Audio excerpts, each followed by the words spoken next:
લોકો પાયલટ માટે હવે ટ્રેનની અંદર વિશેષ વ્યવસ્થા એટલે કે એન્જિન જે છે ત્યાં વિશેષ વ્યવસ્થા કરવામાં આવી છે. યુરિનલની આ વિશેષ વ્યવસ્થા જે છે તે કરવામાં આવી હતી. અત્યાર સુધી એવું હતું કે યુરિનલની વ્યવસ્થા નથી, તેને લઈને વિશેષ વ્યવસ્થા જે છે તે આ પ્રકારે ઊભી કરવામાં આવી છે.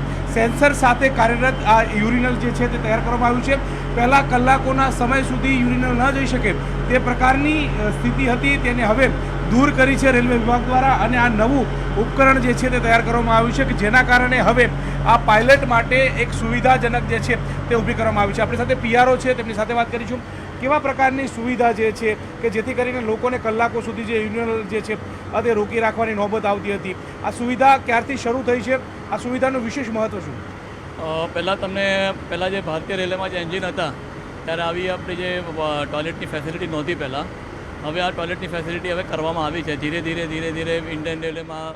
આ તો તમે હમણાં અમદાવાદ ડિવિઝનમાં છો, પણ ભારતીય રેલવેમાં આ ફેસિલિટી ઓલરેડી સ્ટાર્ટ થઈ ગઈ છે ટોયલેટની ફેસિલિટી. આમાં ખાસ કરીને જે મહિલા જે હોય છે, આસિસ્ટન્ટ લોકો પાયલટ હોય કે લોકો પાયલટ હોય છે, એમની માટે આ ખાસ વરદાનરૂપ છે.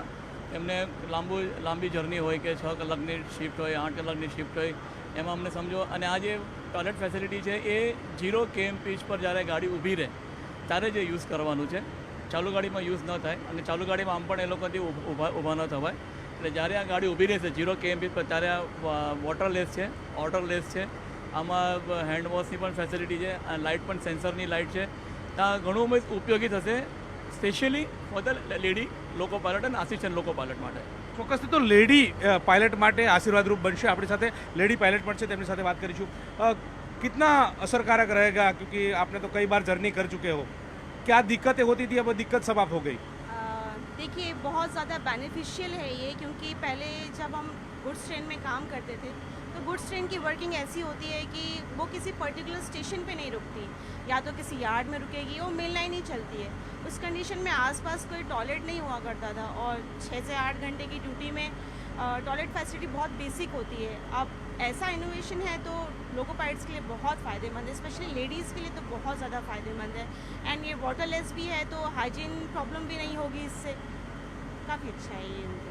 कितनी महिला होगी पायलट में, और उनको कितने तरह से आशीर्वाद रूप गिना जाएगा?